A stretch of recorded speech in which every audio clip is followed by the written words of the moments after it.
Hey y'all, What's up, y'all? I'm Elise, I'm Will. and this is Team Team Tatum. Tatum. Team Tatum! Today, we are reviewing the 1964 movie Masque of the Red Death, starring none other than Vincent Price. This one is a semi-commenter request. Kind of happened offline and not in one of the comments, but somebody was a big Vincent Price fan and wanted to see if there was any Vincent Price movies on the list. I took a look. They had some suggestions, some movies I had heard of, but unfortunately they weren't on the list. But I did find this one, Masque of the Red Death, and so we picked it. Agreed. So if you watched our McKinney Falls camping trip, this is the movie that we watched that night that we said we were going to watch. We didn't say what movie we were going to watch, but this is it. Surprise! Yeah. Oh, yeah, look what I got from the Target dollar spot. Is that what it's called? I don't know, girl, I'm going Target. Target dollar spot, but it's another name now. Bullseyes, whatever.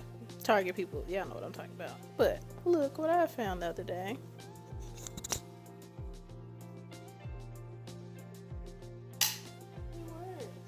Today's movie.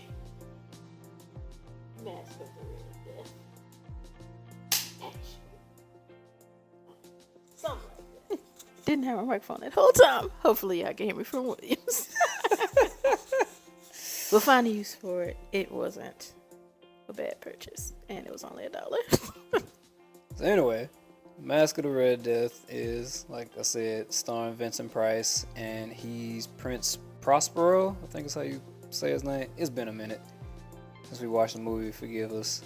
But the synopsis is he's a prince of this kingdom or whatever, and he's making his way to his castle one night, and he has to go through this village, this poor village, and he's not a nice prince, and he starts up some stuff on his way in, and there's a guy and his dad, or his father-in-law, that are like, we ain't having it today, and Prospero is gonna kill him or whatever, and the guy's wife is like, no, don't kill him, take me instead, like, I'll do whatever you want, just don't kill him. And he's like, bet, I'll take you as my, personal pet or and whatever. Also still take them in too. Yeah, I ain't gonna kill them, but now they're my slaves. And takes them back to his castle, and the Red Death is going on, which is a disease. And he finds out that a lady from the village has been visited by the Red Death, which in this case is personified as like a hooded red figure, which looks cool. He looked cool. And so everybody holds up in his castle, and he invites all these people to have this party, and it's under the pretense that he's gonna protect them from the Red Death. His castle is a safe haven, and then Leave out, you stuff can't happens. come back, Right. because you might have it. You gotta get Trying to invited. catch it. So he's not being benevolent, yeah. But he's like, if you're on the list, you can come in the castle. Even if you are on the list, depending on how you talk to me when you get here, I may not let you in the castle. But yeah, he pretty much leaves anyone who he doesn't care about outside. But that's the premise of the movie. Yeah. I found out after we watched the movie, doing my IMDb thing, that this is based off of a Edgar Allan Poe poem that's pretty well known if you're a well-read person, unlike myself. And myself. But yeah, now we'll get into spoilers and let you know how we felt about it. So, I'll start off. Nope. So yeah, the movie was I don't know, man. Like, so Vincent Price was Vincent Price. Though this is like the second Vincent Price movie I've ever seen. I can't remember. I want to say House on the Haunted Hill, maybe. I've seen a Vincent Price movie. It was recent, like it was within the last 5 years I've seen a Vincent Price movie. I knew him before seeing him in a movie because he's iconic. Thriller, Scooby-Doo, mysteries. Mustache. I know Vincent Price. I know his backstory. I know what he's famous for. I just ain't seen, his movies like that. So this was a good introduction, like true introduction to him. He's great. He does his thing. He's, Vincent Price is Vincent Price. The rest of the movie, Red Death looked like an awesome little character design. The rooms look great. Like all the set pieces look great. I was just gonna say, I thought that Red Death was the devil at first. Who that? Who in my house? I'm the devil. Who's asking? The devil is not welcome. Yeah. You got to call yourself the devil in his house. Shit. Coming to get his due. Yeah, they don't tell you what Red Death is in the movie. You find out. Well, I found out through research on IMDb, but yeah, they don't explicitly say what it is. Again, if you're a well-read person, you know what it is. Right. We you read did the poem, you knew what it was. Or history, if you know anything about history. If you just watch the movie like us with no anything, right, you're not gonna know what it is. So spoiler alert, it's tuberculosis, is what it is. Well, it's tuberculosis. Some sources say it's a mixture of tuberculosis. Why can't I say TB? It's a mixture of TB and the Black Plague together. But you do see the Black Plague in the movie. So turns out Prince Prospero, Vincent Price's character, is a Satan worshiper, right? Like he used to be a Christian, and then he was like, God ain't done nothing for me. The devil out here doing all kind of stuff. Like, I'm gonna worship the devil. So the same, but he's not like your typical devil worshiper or whatever. Like, he worships him like he's God or whatever, right? He talks about blasphemy and stuff like that.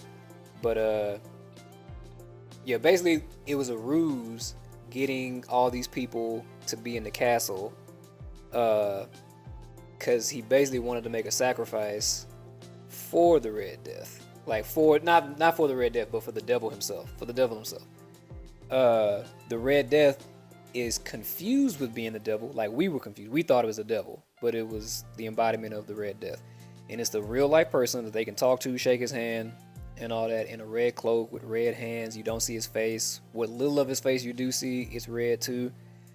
The first time you see him is in the very beginning of the movie. This old lady is like coming from the forest, picking apples or whatever she was doing, and he playing cards, like he playing solitaire at the base of this tree, the trunk of this tree, and he's like, "What's up, lady?" She was like, "Hey, how you doing?" Pleasant conversation. And he just continues to play solitaire, and he's like, "Tell him I'm coming." She was like, "All right, cool, whatever," and goes back to her village like nothing happened. Like, you weren't just talking to a strange dude dressed in all red, covered in red. Like, she's like, it's Tuesday. But yeah, that's supposed to be, like a cinematic way of saying she contracted the Red Death first and brought it to the village, and yada yada yada. And also, she died. Yeah, she died soon after that. You get red blotches all over your skin and all that, and you die. But yeah, so he's gonna make a sacrifice to the devil. Fast forward in the story, the Red Death shows up at his party, and again, he's in all red, and usual depictions of the devil is, a red demon or whatever, right? And Prince Prospero told everybody, he was like, no one is allowed to wear red to the party. Yes. And so that's why he stood out so much. The Red Death stood out so much when he was there, because, he's in all red and he himself is red. It was like, who went against my rules? And so he trying to find him. Like, he can see him from afar because they're in like a full castle. So it's not just like you in your living room. You're like, hey, bro, what you doing here? He has to try to get all the way to him whenever he sees him in the castle. And of course, by the time he gets to where he was, he's gone. Yeah, going back in the story, there's these cool rooms that are different colors. So, and they're one after another. It's a weird setup. Like, it's like cars on a train where you go from one car to the next. But the first room is like, I think it's the yellow room. There's a white one, there's a black one, purple, pretty much every color of the rainbow. The Roy G. Biv of rooms.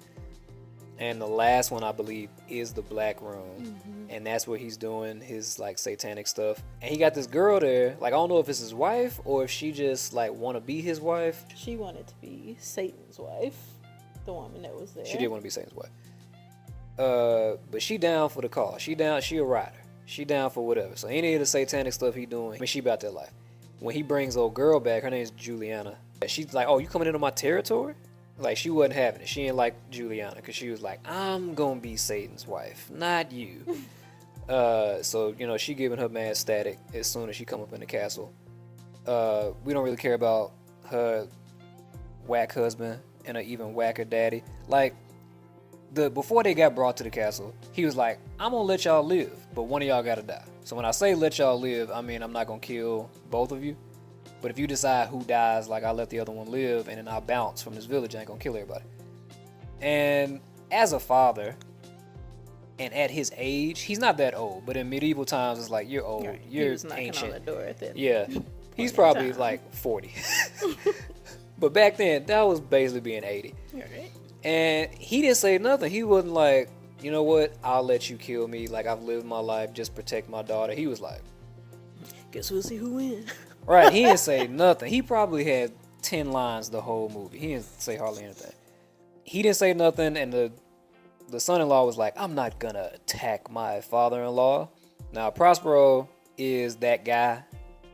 Like, he's so much that guy that when everybody showed up, they didn't have party clothes, and he was like, I got extra party clothes. Go in the closets, pick something out, come back to the party, but don't pick nothing red.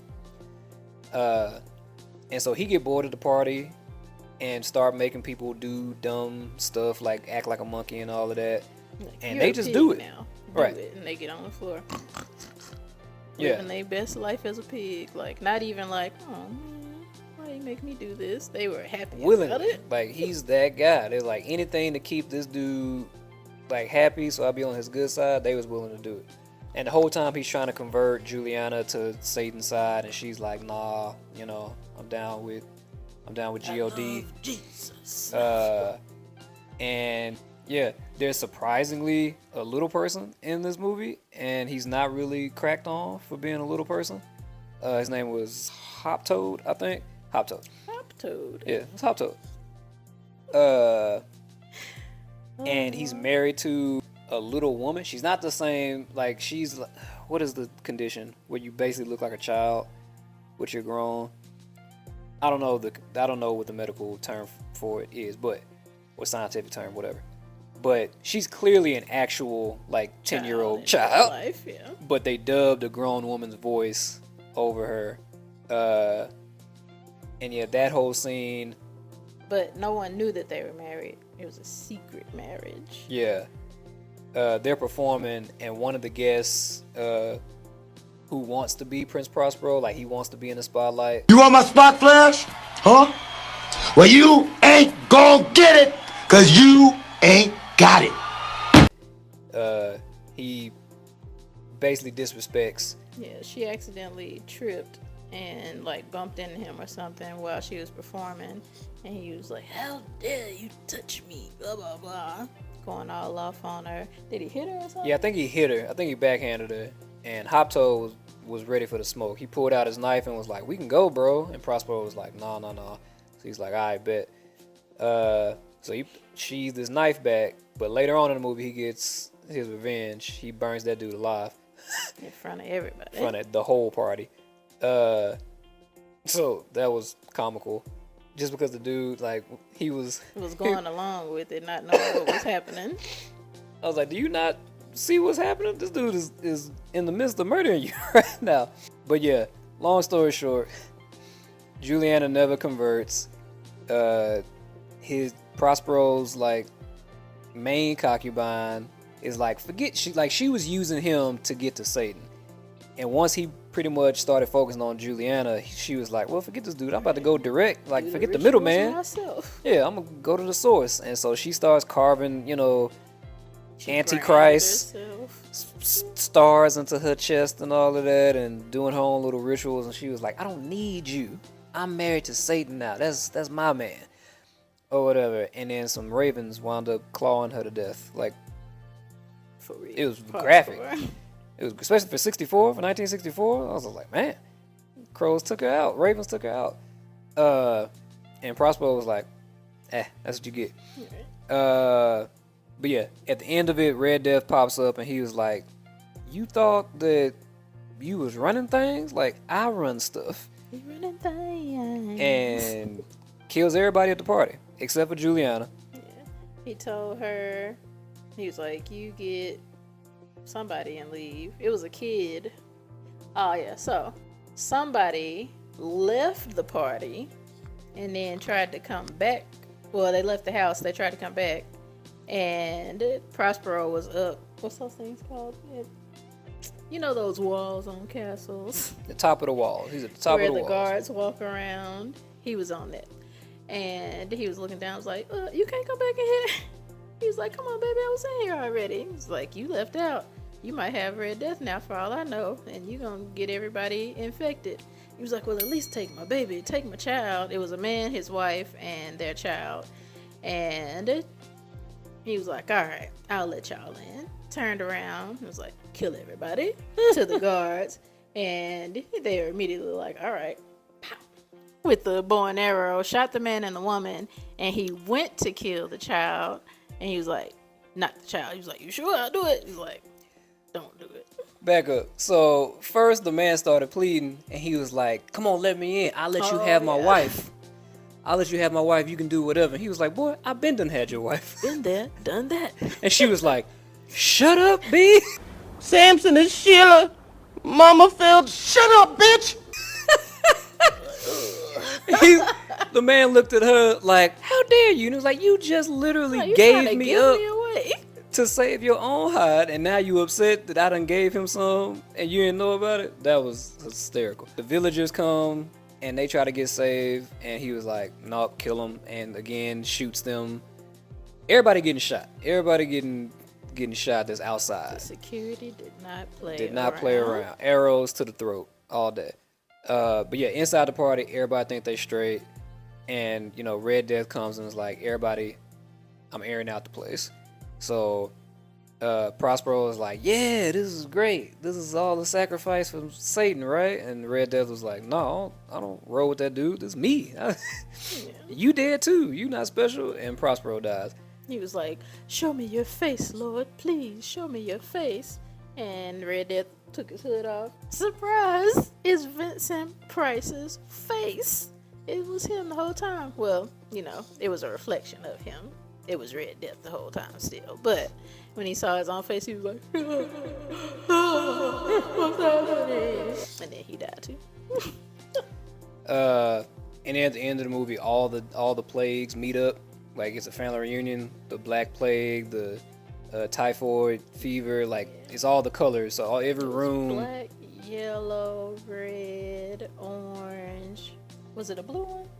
I think it was a dark blue one. It was a lot. It was a lot of colors. Whatever room you saw in the room. Earlier when we were talking about Reggie Biff, put it on this part. Yeah. And the rooms, like I said, the rooms were dope. The walls were painted that color. The candles in there were that color. The bed sheets, like literally everything is an entire room of whatever color. Flowers matched. Right. Everything. Even but the yeah, light coming in through the window. It was crazy. But all that being said, I did not like this movie. I was up, like, I was never falling asleep on it or anything, but I was just like, what is this movie? So when people are like, I don't like movies based on plays, I get it. Like, this isn't a play, but I felt like it was a movie based on a play, like a Shakespearean play, and I was like, I'm not into this at all. Vincent Price is doing his thing. He's acting immaculately as he does, but everybody else was kind of like just like, and like they got town folk to fill the roles. It was like, somebody want to be in the movie I'm filming over here? And it was like, me. Cool. And they just gave him the part. Right. The storyline, like, I ain't really care. Like, if it wasn't for Vincent Price and the set pieces and the, like, not the way the deaths happened was like, oh snap. Like, they were kind of graphic for 60 and unexpected for 64. Like, they kind of just happened. Like, it wasn't a leading up to it thing. It was just like, oh snap, that woman dead now or whatever. Yeah, I wouldn't recommend this movie to anybody unless you're just a huge Vincent Price fan. You? Well, I didn't not like it, but I didn't love it. And there was also another part we didn't talk about with Juliana, is that her name? Mm-hmm. Where she was torn at one point. She was like, no, I'm confused. I don't know what's real, what's right. She was on the edge of worshiping Satan. And had to like fight within herself basically to find the faith again. And she ended up being like, no, this is wrong. I see everything that's going on now, especially when she saw the lady had branded herself and all the stuff that she was doing, trying to be Satan's wife. She was like, actually, I do know. I don't want to do this. Thank you very much. But, like, I liked her storyline with that part at least. Like, she was raised her whole life being a Christian. She didn't know anything but being a Christian. And so she immediately thought anything else was wrong. And then once he introduced her to another way, she was like, well, that kind of contradicts with what I learned here. Maybe it is more than one way, blah, blah, blah. He was very convincing. Yeah, she had to learn for herself instead of just going off of what she was taught her whole life. And then at the end, she chose, to stick with what she was raised up with. But at least she got to experience life and choose for herself. So I like that part. The acting by everybody else, including Juliana at times, was not great. Vincent Price was good. I like that part. Well, I like that about the movie. There were interesting scenes, but I was like, oh, when is this going off at the same time? Like, I wasn't falling asleep or anything, especially since we were outside watching this when we were camping. We were sitting outside in front of the fire pit with the phone on a tripod, watching it that way. So the coldness was keeping us awake. Even if we did end up getting bored by the movie, we were still going to be up from that weather. But it wasn't boring me. At the same time, I was just This isn't for losing me. interest. Why did I say interest like that? Interest. Here and there. I'm like, how much longer is this going to be? But I do appreciate having watched it, broadening my horizons on the type of movies that I would choose to watch. So I do appreciate that.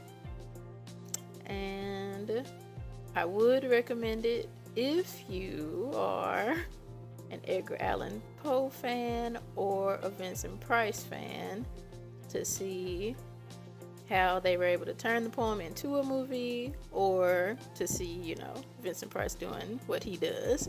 I would recommend it for those two reasons. Otherwise, I would not recommend it. I really dig the poster. The poster's super dope. If you want to look up the poster, it's a picture of Vincent Price's face, and it's all red, but his face is comprised of people. It'll be at the beginning of this. Yeah, it's a super. I'm a sucker for a dope poster. That's why I watch a lot of movies now. Like, if the poster's dope, I'll check the movie out, because I don't like spoilers. I don't watch trailers or anything like that. But poster was super dope. I like that I learned about the different plagues of Europe. So each color, like I said earlier, represented a different plague, and they were known by, certain colors, And so I was like, oh, I never knew that. I knew about these plagues, like I knew the names, but I didn't know that people had like nicknames for them to make them more palatable for people to talk about in regular conversation. They'd be like, the yellow death or whatever, the blue death. Black plague. So that part was cool. But, other than that, yeah, whatever. So that being said, I do not think this movie needs to be on the 1001 movies you must see before you die. You can die without seeing this movie and you will be just fine. My rating is 2 Cowboy Ninjas out of 5. I do think it should be on the list. And my rating is 3 Cowboy Ninjas out of 5, which is an average of 2.5 Cowboy Ninjas out of 5. Correct. Yeah, so we downloaded it on Amazon Prime. So we bought it, well, rented it for the day because we were gonna watch it on the camping trip. It's on Pluto for free, but there's no way to download movies on Pluto, so therefore we couldn't watch it on the camping trip because there's no internet out there. So unfortunately, I had to pay money and rent it just so we could have it. So yeah, if you want to check it out, Pluto streaming service for free or Amazon Prime, you can rent it for, I think it's like $3.99. But yeah, that was Masque of the Red Death. That was our thoughts on it. If you haven't seen that camping video of McKinney Falls, go check out that camping video. Yeah, our first review of 2024. More to come. Fingers crossed. Thank you for watching this video. If you liked what you saw, give it a thumbs up, please. And if you didn't like what you saw, give it a thumbs up, just for support. Share this video with your friends. If they're cinephiles and like learning about different movies, share it with them, or just do it also just for support. Let us know in the comments if you have seen this movie before, or if you plan on seeing it based on what we told you in this video. Don't take our word for it and not watch it just because we said to watch it or to not watch it. Watch it for yourself. You might love it. But that will be all for us. And this was another episode of Team Tatum! Bye. I hope you find your dad.